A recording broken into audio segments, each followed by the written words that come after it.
Welcome. Hi. The night is finally here. Yes, it's My Thursday, review. Dragon Painter. Woo! Yes. Welcome to Lawfully Chaotic, episode 13, season 2, episode 13. I'm Bryan Weiss.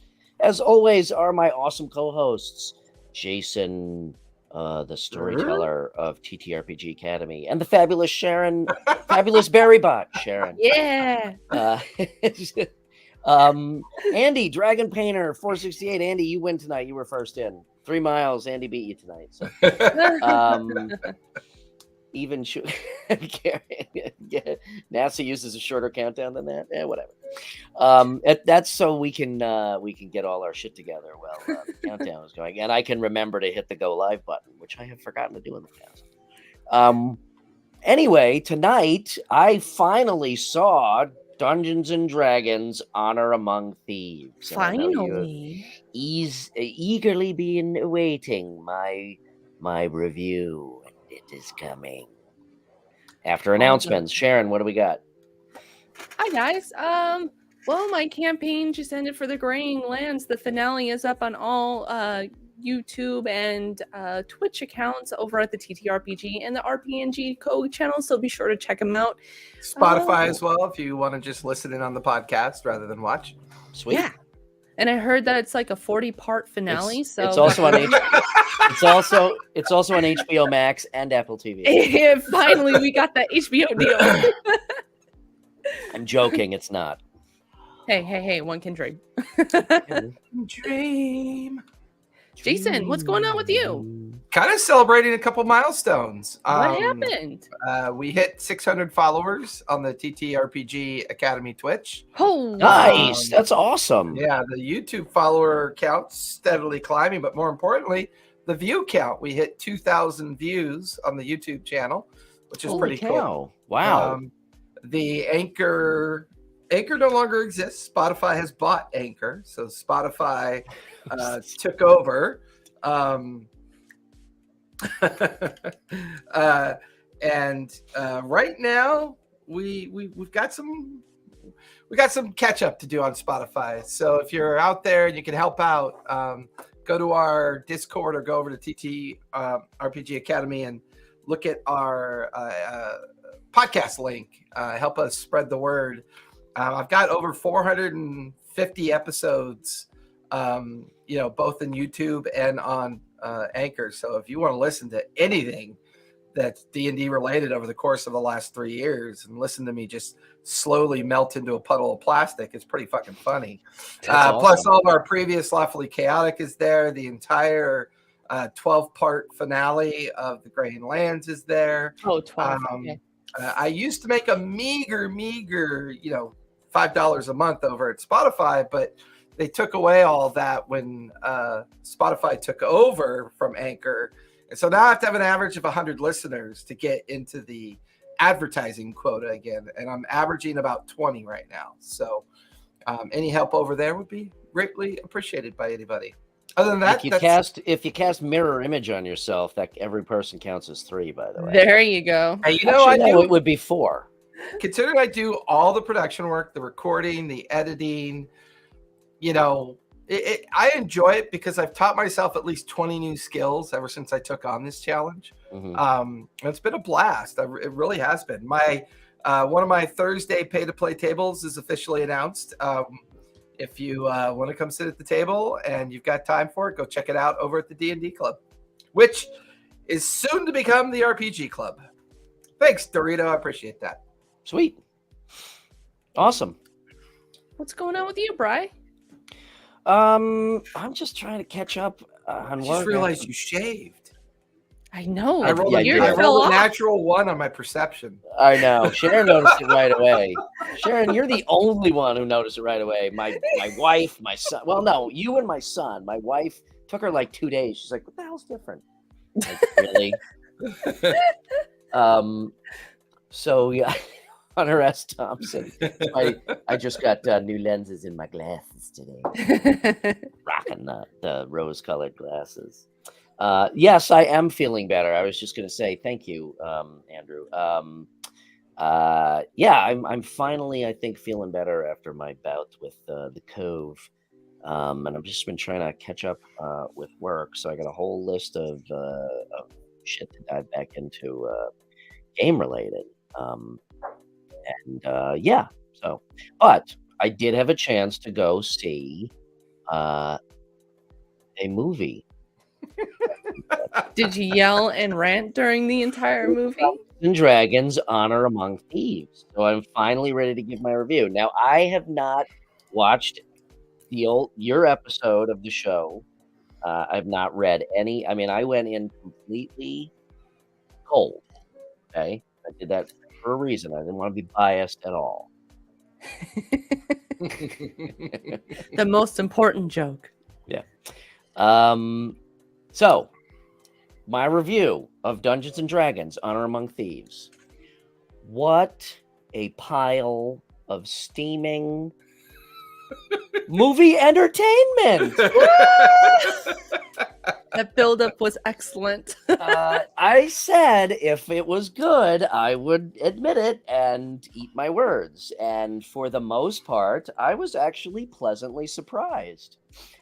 There's going to be a lot of spoilers, so if any of you haven't seen it and don't want spoilers, I will freely let everyone know the spoilers actually do not change the entertainment value of the film. Not really. It's not. Yeah. I mean, it is. There's nothing that you don't expect. There's nothing to spoil. So it's going to be out on Paramount Plus within a few weeks or within a month, anyways. So if you have Paramount Plus, wait for it then. But these, I can't wait to hear everything you've got to say, Bryan, because I loved it. I thought it was great, and it triggered me so much that I've been doing a lot of writing. And I watched all 26 episodes of the D&D cartoon from the 80s. Nice. So Sharon, what about you real quick? What was your take on it? Oh, I loved it. I mean, I had moderate expectations and they fully exceeded it. I was pretty much commenting on every recognizable part in the movie. So I was like, oh, that's Eldritch Blast. Oh, that's Fireball. Oh, they probably rolled a nat 20. So she definitely got a little bit more nerdy than I did, but it was very appreciative. So the funny thing is, Oscar and I went. Oscar's 11. Okay, I've had him play D&D a couple times now. And it was awesome seeing it with him because he was like, every spell, he's like, oh, well, that's Fireball, or what's that? Do you know what spell that is? Do you know what spell that is? And with the monsters, the same thing. Like he knew a bunch of them, but he kept saying like, what monster is that? What monster? So he really enjoyed it. So yeah, basically, overall, I was very pleasantly surprised. It exceeded my expectations, which were toilet bowl level. Yeah, admittedly. Overall, there's stuff that I liked. There is some stuff that I didn't like. But I would say that overall they did a very good job. I begrudgingly admit. As a movie, as a piece of cinema, I mean, it was was it great? No. Okay. I would maybe give it like a 6.5 as movies go. Why terms of, I mean, it was your basic Hollywood box office, adventure comedy type thing. I mean, it wasn't master level. But level set something. When you declare cinema, what do you mean by cinema? I am saying that just as a on how good a movie is, the script, the direct, everything, just the quality of a movie. It's not an Oscar-winning movie, okay? That's good because most Oscar-winning movies suck. Okay. Now, having said that, in terms of doing what it was supposed to do, which was make it feel like you were playing in a D&D campaign and presenting the game of D&D to you, I think they did a fantastic job. I would give it like 8.5, 9 in terms of that. What was one of your favorite scenes? So one of my favorite scenes. Well, let me put. I don't know that I have a favorite scene, but Yeah, you do. So some of the scenes, some of the stuff that I like. Moderately favorite. Okay, let's start there. Some of the stuff that I liked. First of all, his prestidigitation with fresh cut grass. That had to be an homage to Critical Role. Of course Yes, it was. it was. Okay, Of course. that was fantastic, especially since they said it like 4 times. Do you like fresh cut grass? I could make fresh cut grass. The history they called out Saz Tam, the Lich Lord from Thay, who currently rules Thay and the Red Wizards. Mhm. The fact that they went into the history of that, even just to the level that they did, was really cool. Rather than just saying, there's a bunch of evil wizards. I mean, it was really cool. I was surprised that they called out Saz Tam and actually had him on there. Yeah. Okay. My favorite, I don't know if this is a whole scene, but my favorite thing in the movie was when, what was the paladin's name? Zank. Zank. When they're at the bridge in the Underdark and he's explaining, now this is very difficult to get across. You have to do this and step right and block. And then what's his face steps on thing. The whole thing falls down. And it totally reminded me. It was the fucking perfect example of an hour's worth of role playing and planning. And then it all goes to shit within a matter of seconds as soon as you start. Yes. Somebody fails their stealth roll or something like that. I thought that was just fucking well, great. And something, since I've had enough time now to watch a lot of other folks' reviews and everything, and the one thing I think every single reviewer missed, and I was curious to get your take on this, you could almost tell that WotC wasn't involved in this. You want to know how I know WotC wasn't involved?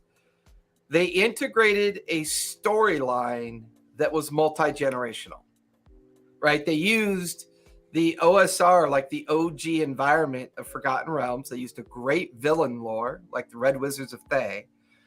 They built this beautiful landscape. They put a baby boomer, kind of Hugh Grant-esque actor amongst a lot of younger upcoming actors, and developed the storyline that crossed the ZX, boomer generations in such a way that you could tell all the homage they were paying to the old school version of it, but really showing everyone this kind of new way to kind of interpret D&D across multi-generational. That's how I know that WotC wasn't involved, because WotC would have fucked that up somehow. And it worked. I would agree it worked with that, really well. Yeah, and I would agree with that, because if WotC was involved, I think the movie would have been a lot shittier. And quite frankly, I don't think this is just a guess. I don't think Hasbro is ready to give the reins of something of this magnitude to WotC. Personally, I don't think Hasbro gives a shit. I think Hasbro cut the check. They hired a competent production company, because I've got experience with working with companies like this. They hired a competent production company that knew how to deliver something that was going to be marketable to a wide audience. Mm-hmm. And they probably even came back to WotC and Hasbro and said, look, you don't want to fuck this up? Stay out of it. We know what we're doing. Let us do it and, move on, And this is a really good example of how don't give the credit card to the spoiled child, because they took all of that profit they earned and dumped it into a new tagline that, WotC is now the official villain, because they send Pinkerton detectives to recover. Isn't that crazy? And it's like, what are you doing? It's like, you just released this amazing movie. You built up all this goodwill. You backed off the OGL, and you're like, really? It's 1882? I didn't even know the Pinkertons were a thing. Oh, they still exist. Yeah. What's the Pinkerton thing? Okay, so mercenaries. Don't get me wrong. The guy who leaked it, or the guy who took the magic cards, gave it to somebody. That's all very wrong. You shouldn't be doing shit like that. But there are ways to resolve it without looking like a tropey villain, right? Yeah. So rather than resolve it in a kind of normal goodwill fashion way that professional adults resolve things, they hired a local Pinkerton detective agency where the kid is from, which I think is somewhere in Pennsylvania. I could be wrong. And then they begin to harass all of his elderly neighbors to get an idea of his schedule, so that as soon as he was there, they forced their way in to collect the cards. What do you mean he gave the cards to people? What do you? So Well, no, Magic, one of the employees over at WotC Yeah. leaked cards from Magic the Gathering that shouldn't have been leaked. Oh, from a new this set? kid is a YouTube influencer. This guy, I don't know. He never shows his face. Was showing these cards, and WotC hired the Pinkerton Detective Agency to go seize them. Oh, for fuck's sake! Shit like that happens all the time.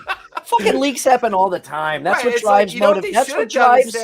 They should have said, "Oh fuck, how do we turn this around? You know what? Let's sign a quick $500 deal with that influencer, and let's have him interview the art designer, and let's turn it into a whole show." Yeah. Okay, that's a whole nother. That's a whole nother. Yeah. Okay. I'm going to get away from WotC and Hasbro. Let's go back to the movie itself, because you're right.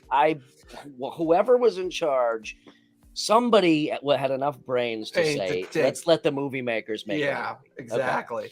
Okay. The Dimension Door was also very cool. Very although clever. I do think that they abused it a little bit. And you want to now? So here we got. Now we're. Well, before we go on, Swamp Thing brings up a good point. That's an interesting fact. Parts of Neverwinter are King's Landing, so they were obviously reusing certain CGI and set designs. I didn't know that. That's cool. Thank you. Oh, I thought you were. I didn't know that you meant literally. I thought you were talking figuratively. That's interesting. Yeah, that's cool. I gotta do some research on that. I didn't know Here comes the rant. Here it No, is. I haven't got to the rant yet. I do have a rant. Okay. Is your rant going to be hither dither? No, there is one thing that really bothered me, but we'll get to that. You know what grinds my gears? I think you know what grinds my gears. You know what really sticks in my craw. I do think they abuse the Dimension Door a little bit. Now, my brother used to always tell me it's a fucking movie, suspension of disbelief, yada yada yada. And yes, especially in a movie like this, I tend to like a movie about made up places. Yeah, yeah, I think that's fair to say. You know, they stayed pretty true, I think, to the spell descriptions and whatnot. But Dimension Door, the duration on that is instantaneous, but I think once you use it, it disappears. Right? I'm trying to imagine which one are you talking about? Dimension Door, the mirror. Yeah, but which prolonged scene are you talking about? All of them. They had it up for a long time, back and forth. It was like a permanent. Well, Yeah, no, you're talking about the staff. Because there were a couple different things they used. There was the staff, which is an actual magical item that has its own mechanics and rules that created a lot of that opportunity. There's when they cast it on the mirror. That was was that the staff? No, what they cast on the mirror was not Dimension Door. Well, what did they cast on the mirror? I'm thinking they casted a form of Arcane Gate is what I think they used. Okay, maybe. Anyway, okay, but that's a minor detail.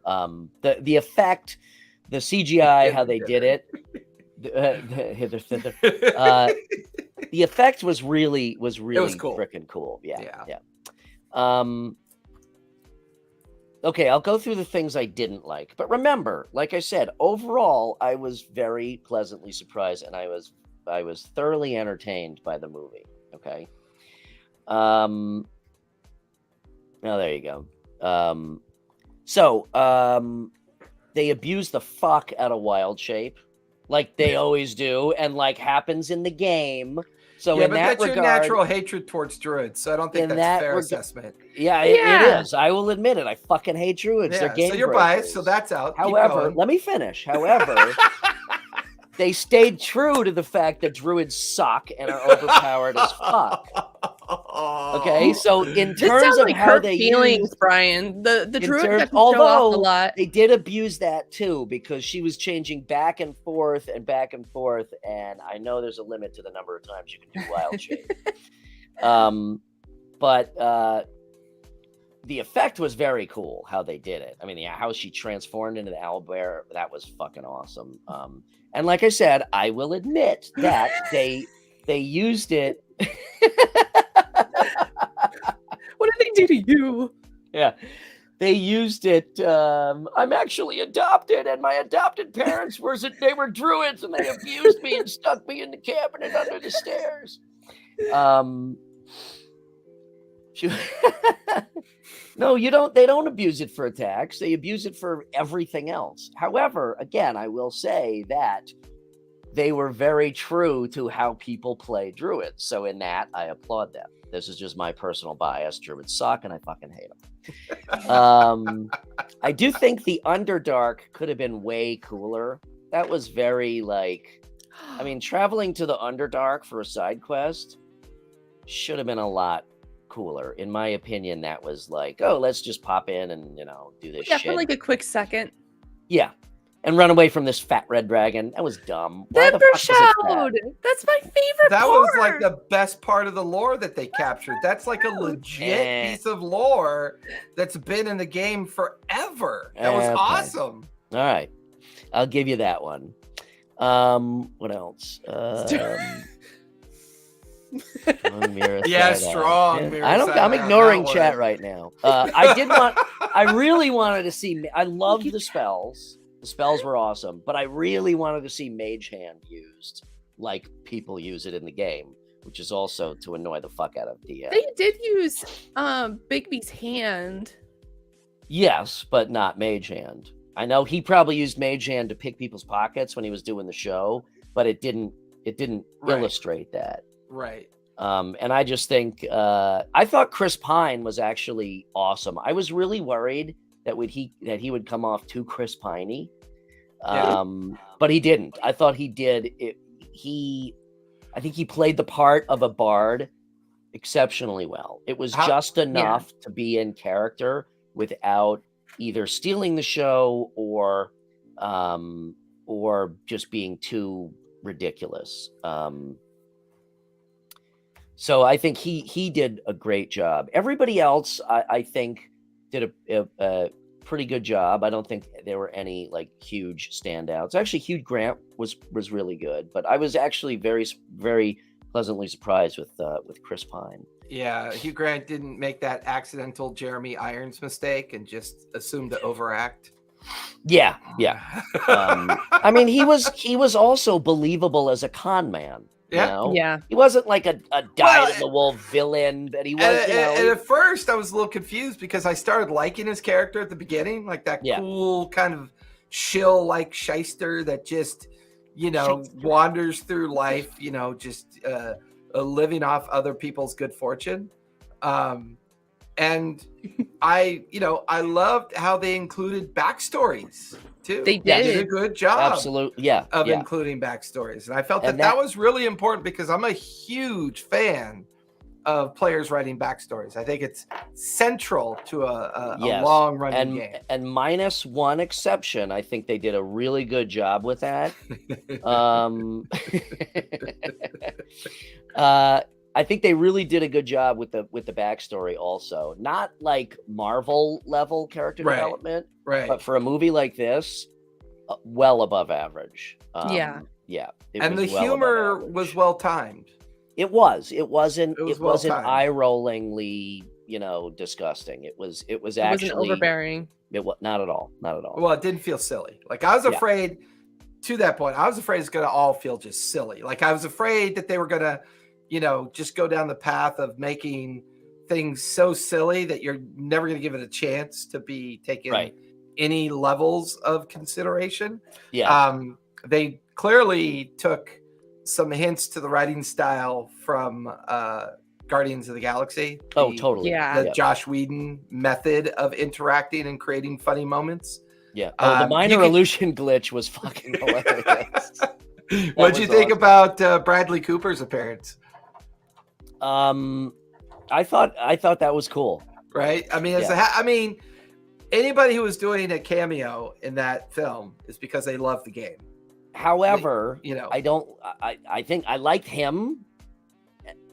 Table that for a second, because it relates to something else I'm gonna say. So now again, this is just me. Okay, I like movies that are. And this is why my brother always used to give me shit about suspension of disbelief. I like movies that are believable and serious, even in a non-believable genre. Okay, like Marvel does such a good job. Even though you're watching superheroes, there are some really serious moments, and those movies are completely believable. Most of them, you know.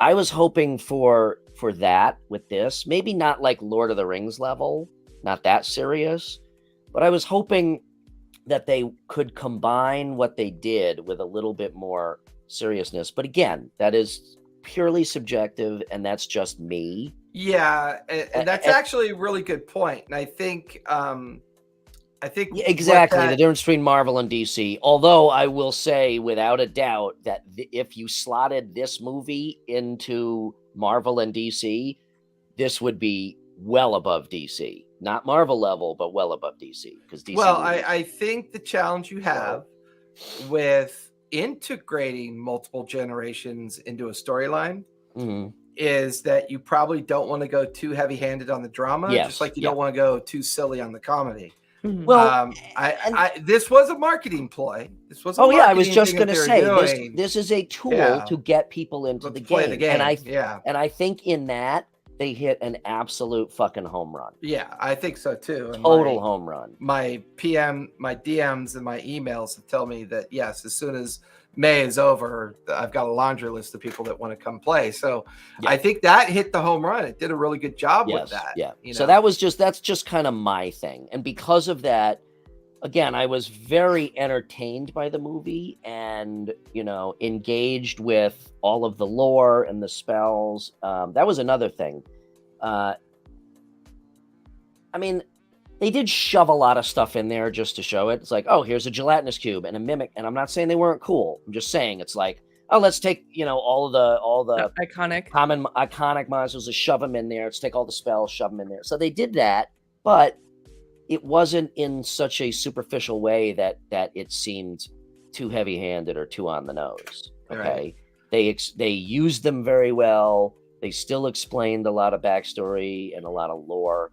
So in that regard, I did feel like I was watching D&D. I felt like I was watching players that was big for play me a too. campaign. Yeah.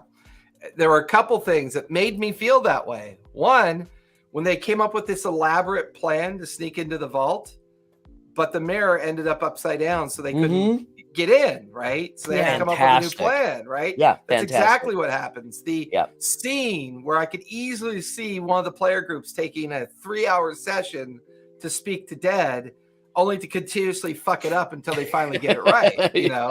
Actually, that was one of my favorite scenes, right? And then it's an old joke, but it's still funny. But even though they didn't do it, I think you're all very correct. I don't think they did a very well done homage to the Underdark. But I think the challenges you have with the Underdark from a standpoint of written lore is it could take you weeks to get to it. So I think what they had to do is they had to approach it in a very simplistic way.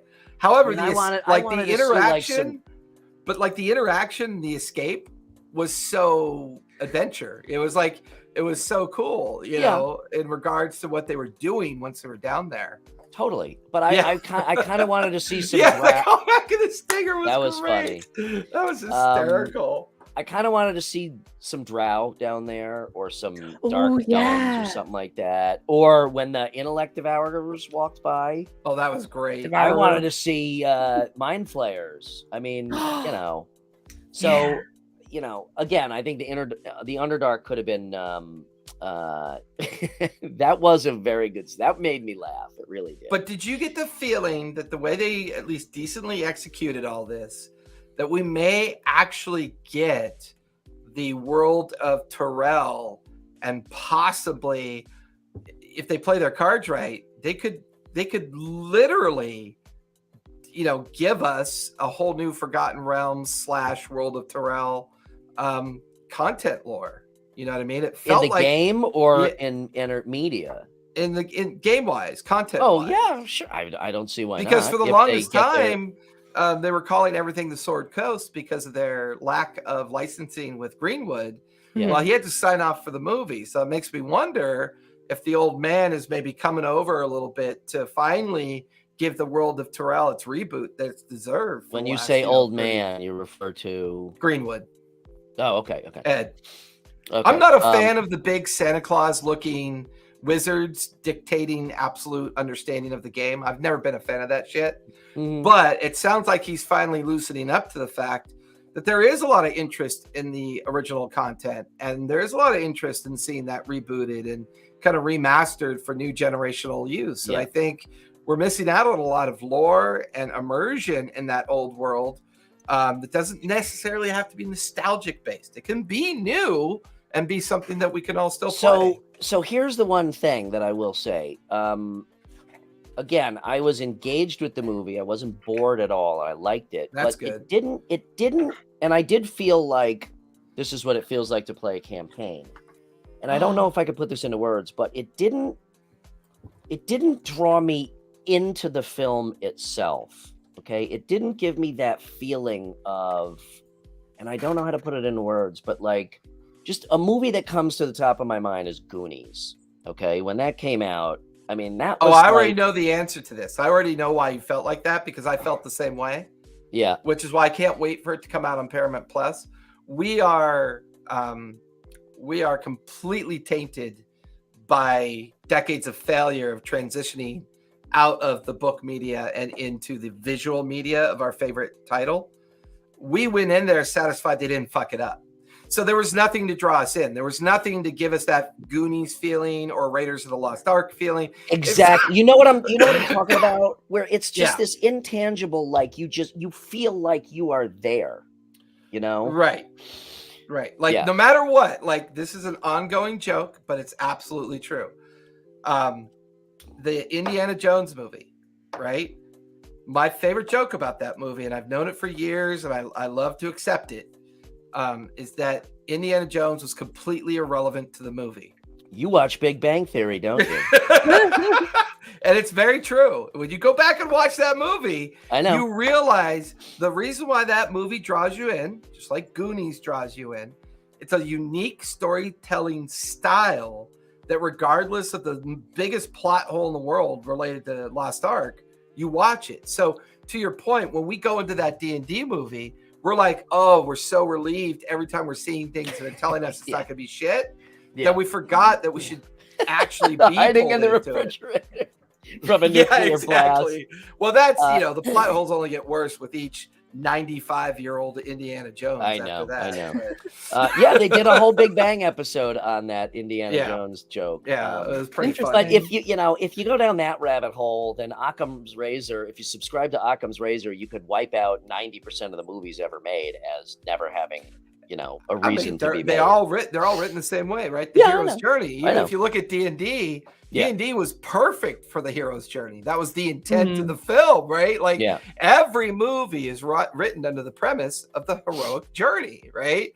And that premise, which they teach you in writing school and film school and all the places where they teach you how to be an acceptable film or story writer, they follow it for a reason, because majority of the time it works. It just kind of works. Yeah. And I agree. I wish I would have been more pulled in. Yeah. But that was my fault, not their fault. It was my fault. It wasn't their fault. I think I can't disagree with you. You're right. It was more like, okay. Well, you could disagree with me, but you'd be wrong. Oh, by the way, I did have a disclaimer. I forgot my disclaimer at the beginning of the show, which is these are all just my opinions, and you guys have your opinions, okay? However, yours are all wrong and mine are factually correct. Spoken like a true boomer. Okay, now seriously, go ahead. As a DM, was the rule of cool applied to any part of the movie, do you think? Oh, that's an interesting question. What was that question? Was the rule of cool applied to the whole movie? Yeah, you're dead on, Bear. I think that whole movie, like the owl bear rule of cool, the constant use of magic without any real kind of like concern about limitation. The druid was all rule of cool. I would also say the attunement was fucking awesome. Yeah. I have now going to be using that in my newer games. Chain wild shaping, exactly. You know, that was the abuse I was talking about. No, I'm going to turn that into a feat. I've already got that written in my D&D Beyond account. I'm turning that. Oh yeah, by all means, let's make druids even more OP. Fuck you, old man. Yeah. But like the whole attunement thing, I'm writing up a custom homebrew rule for that because I loved it. I think that is a brilliant way to put that comment up. But I think you should put points of exhaustion if they're going to use wild shape a lot. Swamp Things comment. I wanted more wild magic from the sorcerer. I totally wanted to see more wild magic. That was but I don't know if you can. That's my favorite mechanic in the entire game of D&D. Yeah, but I don't know if you could visually tell that story in a movie because you're already. You absolutely could. But I think magic is magic in the movie, and I don't think they had a real solid way of expressing it that would have made it interesting. But I would have liked to at least see them try. I think they could have. Okay, so a try would have been nice. You wanna know now? In all seriousness, I did have one multi-part big problem with the movie. Okay, I thought you went back. Yeah, it was a reagent pouch or a what do you call it? Yeah, just some kind of component kit or something. So you said, how do I feel about everybody's acting and whatnot? I thought everybody did a pretty good job, and actually not the acting. The acting was good all around. There was nobody that was like. Well, you had me table the Bradley Cooper thing for some reason. That was part of it, yeah. For some reason. So backstories and Bradley Cooper and whatnot. First of all, I thought the Doric character, and honest to God, this has nothing to do with Druid. I thought the character was fucking pointless, other than getting the wild shape mechanic in there, which I know was the Sounds wild biased. shape. No, hear me out. I'm not saying the druid was useless. I think the character was useless. That was the only character where they didn't go into their backstory. It was like, oh, I'm the Emerald Enclave, and I hate Lord Neverwinter, and blah blah blah. And that was it. Protect my forest. They went a little too tropey. They went a little too tropey because I think with her character, the challenge they had is the first mistake they made is they made her a tiefling. Well, hold on. Let me finish. Yeah. Hold on. No, serious. I want to hear what you have to say, but let me finish. Yeah. That was my biggest problem with the movie was the tiefling thing.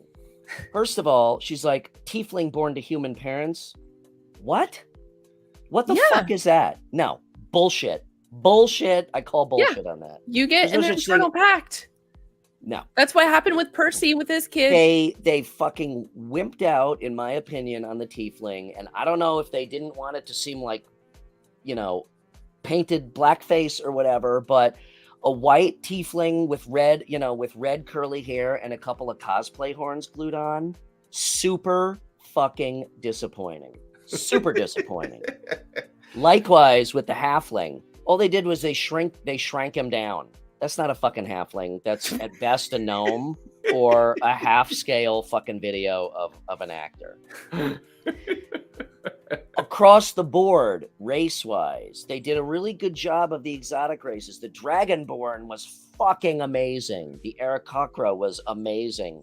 The Tabaxis were really cool. Yes, I wanted darkness from legend. That's what a fucking tiefling is. That's what a tiefling is. Other than you goddamn right, I told you it was coming. Other than those exotic races, they glossed over the racial thing horribly. There were little to no elves, dwarves, halflings, gnomes, none of that shit. Orcs, why not? Where are the orcs and stuff? They completely fucking glossed over that. I don't know if it is because they didn't want to get into the whole race thing with races that traditionally look too human, which is why they did it only with like the dragon and the cat and stuff like that. But that was my biggest disappointment of the movie. I felt like this is fucking D&D. And I felt like there was a major oversight in not doing the races giving the races more justice, and especially with the tiefling character. That was a huge, huge fucking disappointment for me. Yeah, maybe it's because they didn't want it to make it too similar to Lord of the Rings, because we already saw elves and dwarves and orcs in Lord of the Rings. They probably wanted to focus more on the alternate races in D&D. We saw those in through the Lord of the Rings lens. There's very different than a D&D lens. Well, to be honest with you, and like I said, all those other lineages are boring as fuck, so I really don't care. Okay, but yeah. So the biggest one though is the tiefling. Don't fucking introduce a tiefling. Don't make a reference to it and then say, "Oh, I'm born to human parents, so I just have these plastic fucking horns glued to my head." I think I can at least give them credit for attempting with the tiefling. Yeah, they should have been a little bit more. They should have been a little bit more self-realizing. No, and just turned her into an elf. It was an absolute weak fucking attempt there was no reason whatsoever. My educated guess on the tiefling approach was they didn't want to go back down the path of satanic panic. Okay. These days, that is a pussy ass bullshit excuse. Look at depends on where you live in the country. Look at Stranger Things. Yeah, but Stranger Things is cinematic. Okay, the satanic panic crowd is Stranger Things is cinematic. The satanic panic crowd already has a problem with the game. You're not gonna convince me on this one. I think it was. You think they just got lazy? I do. Got lazy. I think it was bullshit. And again, I don't know. This is a therapy session. I don't want to make. I don't want to make assumptions that it had to do with being ultra woke or whatever, and not wanting to go there. That's a whole nother fucking discussion. Did you? You gotta admit though, the scene with the homage to the Hulk was awesome. That was a great scene. Which one was that? When the owlbear thrashes the wizard. Yeah, just like in Avengers. I love that. I love those kind of homages. And again, I said, as much as I hate druids, they needed wild shape mechanic in the movie, and they did it exceptionally well. Yeah, I just think the tiefling aspect bothered the shit out of me. Look what they did with that Dragonborn. You can't tell me they couldn't have done a kick-ass fucking tiefling. You know what's really funny that you mentioned that? I thought the Dragonborn looked stupid. Oh my god! You know those dinosaur blow-up suits for Halloween? It totally felt like they glued on rubber bags on one of those. That's all they did for it.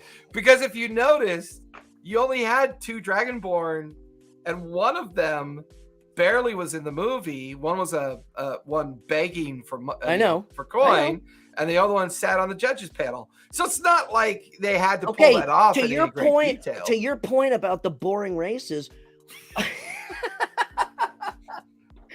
why didn't they make one of the main characters a Dragonborn? I don't think they knew. D&D. I don't want to see. I think the credit card ran out of money. To your point, not being cinematic, you can kind of start to see if that's where the case, they're making budget fucking excuse. Well, it happens all the time. But that is a major upfront oversight. They could have cut out so much fucking the Dinosaurs TV show. Yes. No, seriously, as a player and a DM, it's fucking D&D. I don't want to see a whole party of all humans. Show is Archon, right? Of all humans or characters that all look human. It was, again, that was my biggest issue with the movie. Right, exactly, Gary. So the only time you see elves, because it the whole racial thing. What the fuck ever? I mean, so the only time you actually do see all the races, you do. Just for about a tenth of a second. Right. The Aarakocra was cool. Yeah. It was. Make it a main character. Make the Dragonborn a main character. Do the tiefling correctly. If you don't want to see elves, dwarves, and halflings because they've been done before, fine. Put them in the background. But I had like I said. The ultimate D&D move was though when you pull off deception, you pull off persuasion, don't realize it, and you still leap out the window with the Aarakocra because you didn't wait that minute moment to be pardoned. That is a that D&D they got move. pardoned. Yeah, that's like I've seen that shit happen. That was very funny, and that makes me wonder sometimes about the quality of the writers for this. Right, we know for a fact that the main writer was a big D&D fan, both of the mid-tier old school as well as the newer, generational acceptance of D&D, and I think that had a huge play in it.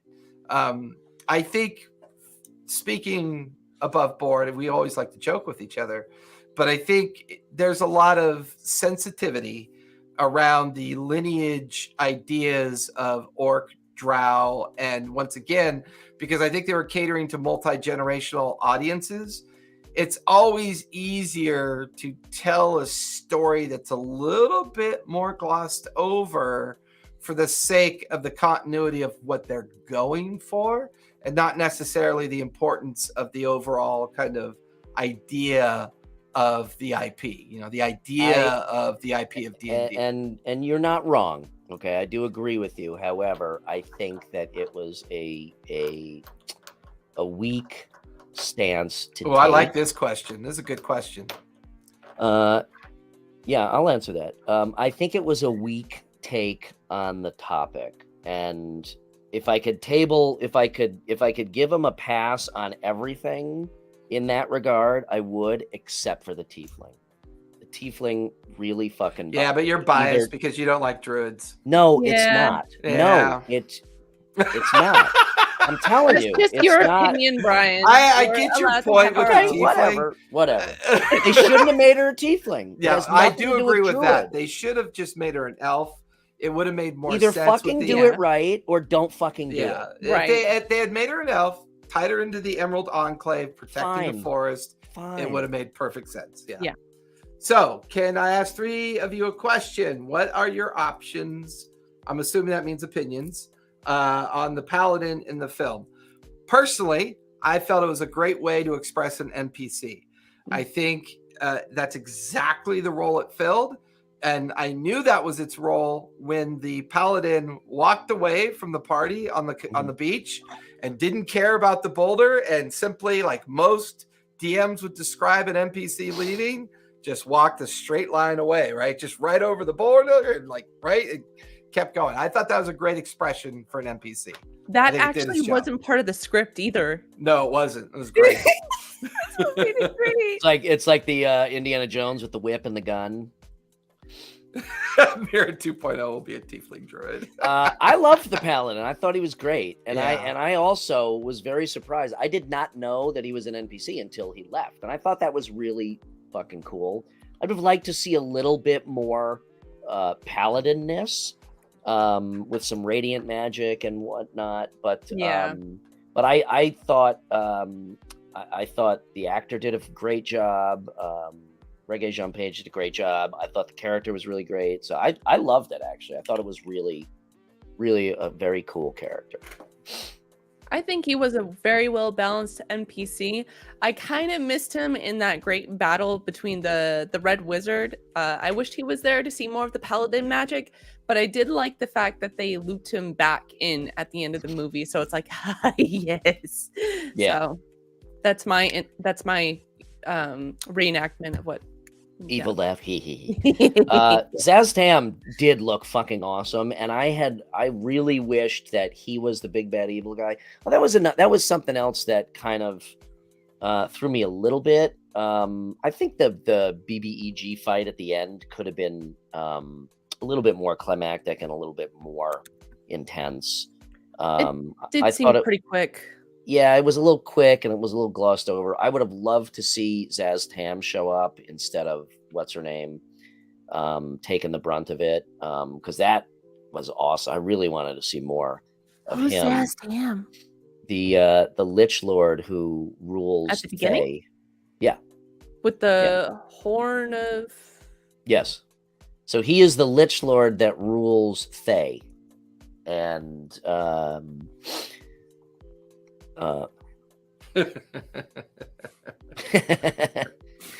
yeah. So those couple of things, bothered me.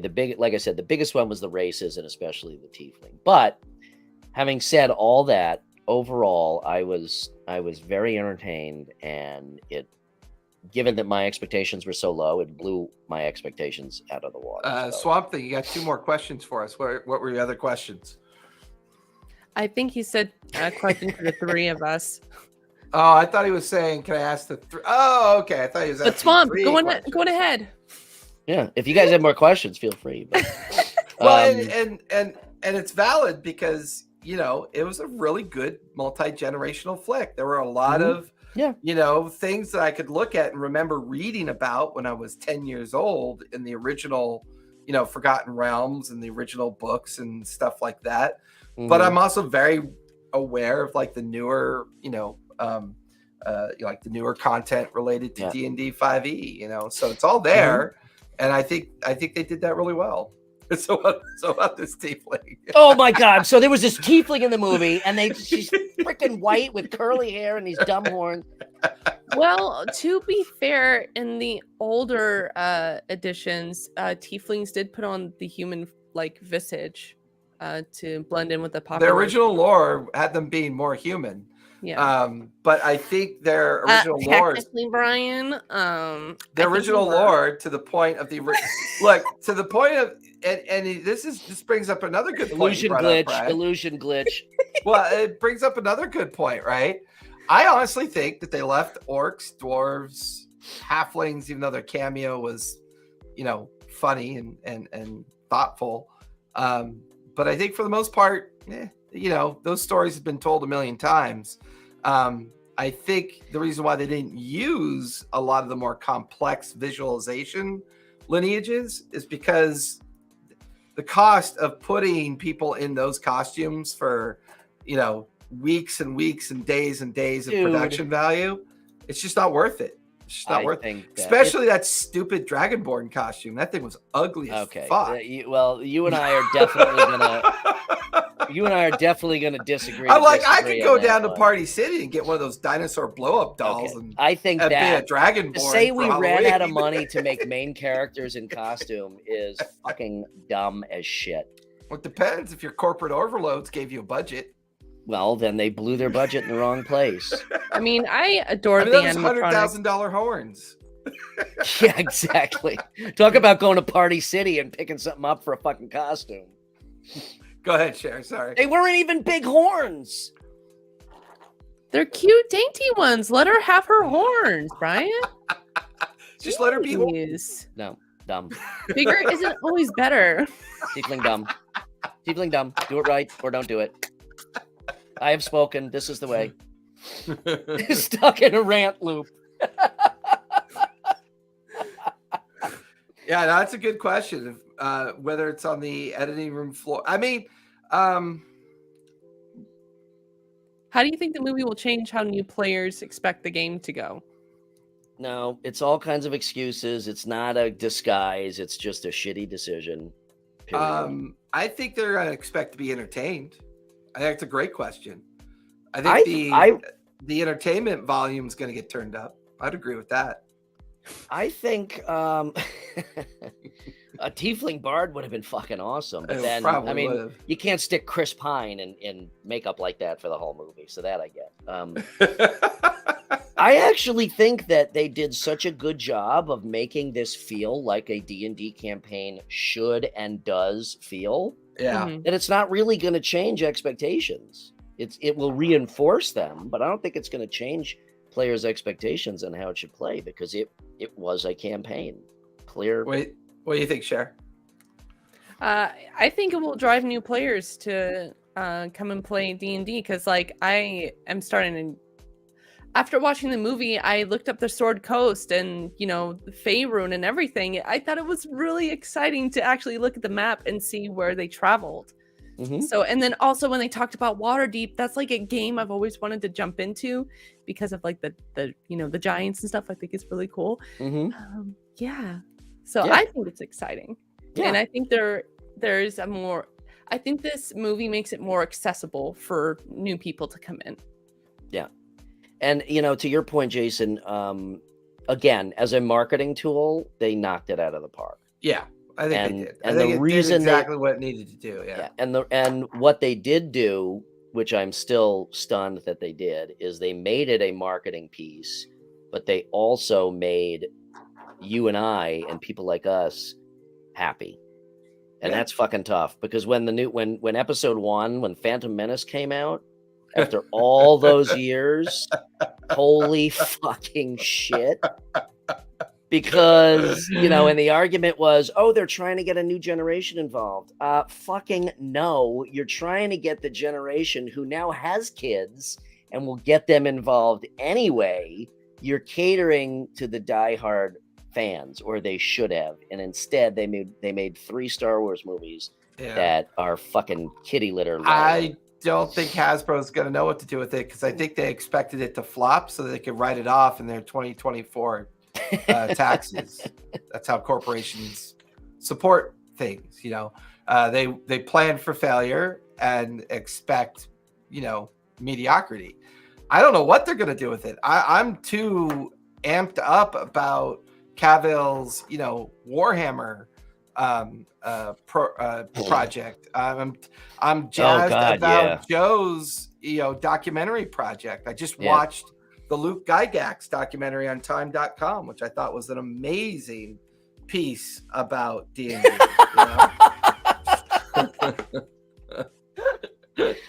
Oh, for fuck's sake. No comment. We should start up a Star Wars podcast, because I could spend We could do a Star Wars. This is not just D&D. We could do a Star Wars episode. Well, what's interesting is the D&D club is about to be called the RPG club. I know this. Adam is in the process of rolling into a new nomenclature. And that's mostly because he's been having some successes with, there's a guy who runs an Aliens campaign. There's another person running a Star Wars campaign. They're running Dragonlance. They're running a lot more things than just the D&D club. So I'm hoping this opens up opportunities for me, because there's a lot of things I'd love to run. Yeah, I was very inspired by the new series. Oh God, I can't think of it. Expanse, obviously. I'd love to run Expanse. I think that would be great. What's the new Star Wars series that did really well? Ahsoka. Oh, Andor. Andor. I would love to run a campaign in the Andor theme. I think that would be a lot of fun. You want to know something? I've got a real Avatar game. That would be fun. Would be fun. I have gotten absolute agreement and crazy disagreement and pushback. But I think Andor was the best piece of Star Wars. I think it comes pretty close. Ever. It almost is as good as Rogue One. Almost. Rogue One, Almost. Andor, and Empire Strikes Back are the. Sharon's like, what the fuck, Emma? Sharon, are you not a Star Wars fan? Okay. No comment. And we'll save a Star Wars episode for a night but I do have a where question for you, Sharon. What's your favorite sci-fi genre? Like, if you were a fan of sci-fi, what would be your favorite sci-fi? See, and that's what's ironic too, because I love space and stuff. You would think I'd be so into it. I don't know. You like fantasy though, huh? Fantasy. Yeah, I'm a big fantasy nerd. Yeah, just The Last Starfighter. But I like that level Firefly. of honesty. Yeah, there's Firefly's still awesome. time. All right. We will we'll get Sharon. I'm not ending. I'm just making a statement. We'll get Sharon up to speed on sci-fi. I think this all brings up a great opportunity to talk true. about sci-fi gaming. The idea of how sci-fi's influence gaming. Okay, well, I think that'd be a that's good another future topic. Yeah, that's another future topic. There was one question though that somebody asked: if this was MCU, who would be the big bad evil guy in this movie? And my mind immediately went to, not that he's evil, but went to Doctor Strange, or maybe Doctor Doom. Maybe Doctor Doom, even though he's not in the MCU yet. Cowboy Bebop. They've tried that already. I wish they. Yes. I wish they wouldn't have canceled that. That made me so mad, because I thought it did pretty well. The anime is great. Yeah, the anime is way better, but yeah, Cowboy Bebop is my very first exposure to anime. which then opened up the door to like all the manga and then the, and that was, back in the 80s, which was a very different, Robotech, the very first cartoon on American television that showed, animated violence. And that really started a very interesting discourse about how we're starting to consume entertainment. I would love to see, now, if Hasbro was smart, I would love to see them just immediately give this to one of the streaming studios. I would agree with that. Yeah. I mean, imagine the license they would have, no pun intended, to do like, oh, let's just do a campaign, and if it sucks, we just cancel it. Here's another campaign. Here's another campaign. I think it's like an unlimited well of. If they gave this entire thing over to Deborah Ann Wall and Joe, they would have a blast. They would make some of the most creative shit in the world, and we'd all enjoy it. It'd be fun to watch. It would just be amazing. It would be an amazing thing to see that happen. The beauty of it, though, is if they treat it like playing the game, which they both do. That's why they don't. There doesn't need to be any continuity in the story itself. It's licensed to just do one-offs and spin-offs and and 3 shots. Point. Our Graying Lands group is thinking of doing a D&D anthology, where you do a series of short campaigns, but they're all somewhat generationally connected. And there's a common theme in each one, but each one enjoys their own arc, regardless of the themes transitioning from the anthology, like Love, Death Robots. It's this really cool way of giving everyone opportunity to create unique characters more frequently. Or Heavy Metal. Remember Heavy Metal? Yeah, I remember that. Yeah. And that god awful sequel. Well, the sequel, what sequel? I hate Mega Man because it's I know it does break the heart. And once again, it's always hard to separate your passion for something and the unfortunate reality of something sometimes. Gary, that's an awesome idea too. Make Waterdeep. One of my favorite campaigns I ran for almost 2 years with my Tuesday group was Adventures in Waterdeep. And Adventures in Waterdeep was designed to only happen in the city of Waterdeep. And we played close to, I want to say 60 sessions where the entire setting was Waterdeep. And it was like this incredible immersion into the entirety of the city, the politics, the different guilds, the different organizations. And it was an absolute blast. It was a lot of fun. Did one of the statues ever come to life or anything? This was before Elminster enchanted the statue. So wait, Elminster did? Elminster's the one that created the statue. And he's the grandpa to Simon in the movie. What? Dun dun dun. Dun dun dun. It all comes together. He's also a tiefling that's white with black hair and no horns and no tail. Dun dun dun. Man, he's gonna be saying that shit in his sleep. I know. Gonna be throwing but to your point, Cher, that's a really good example of how, I would love to do a traditional Baldur's Gate. I've been writing a series called the Exandria City series, where I take all the popular cities and turn them into short-lived campaigns. I'd like to do the same thing with Forgotten Realms. 10 Towns, Baldur's Gate, Daggerfall, all the different kind of popular city settings. I think would be great. Oh, it's going to be much more than 3 months. He's going to be muttering under his breath. We're going to be playing D&D version 9E, and I'm still going to be complaining. Oh, boy, are there a lot of things to talk about that space in the future, too. Okay, on that note. No, hold on. So some potential future shows we might be working on. One D&D is pretty much dead. I think there's plenty of evidence, as well as some minor admittance within the D&D creator teams, that this is pretty much going to be D&D 5.5. The feedback from the community has been very specific. Most of this shit you're going to write and resell to us, guess what? we're kind of already doing in our home brew. So you better come up with a new plan. And I think the recent Unearthed Arcana release is proof of that. All that stupid weaponry shit. I'm like, all my players already do that. They're free to make up that shit all they want. Why are you going to write it in a new book and then charge me for it? So I think they're going through some very painful creativity realities. Just because you've thought of it a year and a half ago doesn't mean it's still a good idea. We are still a culture of folk that are constantly adapting, learning, and consuming in a 24/7 cycle. And you need to start treating us that way. And I think that's why D&D 1 is going to be shelved. I don't think that's coming anytime soon. I think it's going to be 5.5, and that's it. I think that'll be a real fun topic for the future as well. Okay.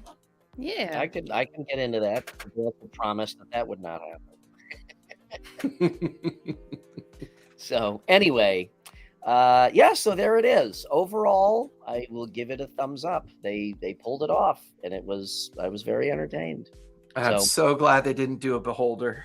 So now, see, I wanted to see a Beholder. No, to me that would have been way too much. Yeah, well, apparently, according to you, they blew all of their special. On the Beholder rubber would have been a ball on a stick. That would have been so funny. They blew it on the rubber suits that the Dragonborn wore. Okay. No, they blew it on Doric's tiefling horns. Those horns were made of ancient Viking volcanic obsidian dipped in unicorn blood. Oh, I did love the homage that they made to the book series, the original Sword Coast cover book series, so there were 3 different groups running through the maze. There was our heroes, and then there was the homage to the cartoon characters, and then the other group was from the cover of the Sword Coast. So if you go look at the cover of the Sword Coast, that's where the other group came from that book. So that was really fun. Like, to me, once again, they did the silly right. They did they avoided the serious, and I think that made sense considering I don't think they were not going to be cinematic, and it wasn't gonna work. But it would not have succeeded it would not have succeeded as a marketing tool if they did what I wanted to see. But I'm just glad you got pure entertainment value out of it. Absolutely, that was absolutely. Awesome. And I said if I was wrong, I would admit it, and I was wrong. But everybody else is not right. But everybody else is not right, and except for the fucking tiefling, I'm not wrong. We have found Bryan's trigger. Yeah, tiefling druids. Yep. All right. Well, that was a good conversation. That was very fun. We will have to branch out into other non-D&D / non-fantasy topics. I think tackling sci-fi. Well, we did that with the heroes. We did with Marvel, and I think that was that good. Was fun. So we'll have to do some other ones. So, but next, Sharon. So what do we have? What do you have next week and upcoming? Let me pull out my handy dandy notes. Y'all. Well, what we have coming up is how to be a GM with these two fellows. Right here. Yeah, I'm pointing weird, but these guys here will be taking a deep dive in how to be a DM and what to do and what not to do. And then following, maybe I'll be a GM if they play their cards right. On the show? On the show. Awesome. That would be I'm looking forward to that. Yeah, me too. I love the idea of actually being able to play in a game. Yeah, they're gonna have to choose to be a tiefling druid in the campaign. As long as you are red or purple or whatever the fuck color you want to be, other than normal. I'm gonna be a half Azamar, half tiefling. Fine. As long as I'm gonna be my own good and own bad devil on my own shoulder. That would be funny. Like the old half and half. Halfsies. Oh my god! And then like they wear like a suit, kind of like Two-Face. Exactly. That would be so fun. Yep. Like the old See, Victor I got Victoria. way too excited, guys. Yes, LC Twitch plays D&D. Absolutely. And watch out. All right, rollies. Rollies. Yeah, let's do rollies. God, I feel like I want to use my new rolly box. I'm gonna use my what is was this is from my mimic Funko. I'm gonna use that. I'm gonna use my Druid D20. I got an 11. I got an 11. 13. I got a 2. See, Dang! my Jason, die you is a just my get die is a all tiefling these. die that doesn't have any icons of a tiefling on it. No, I need to get those Arby's dice. I won't eat the food, but I gotta get those dice.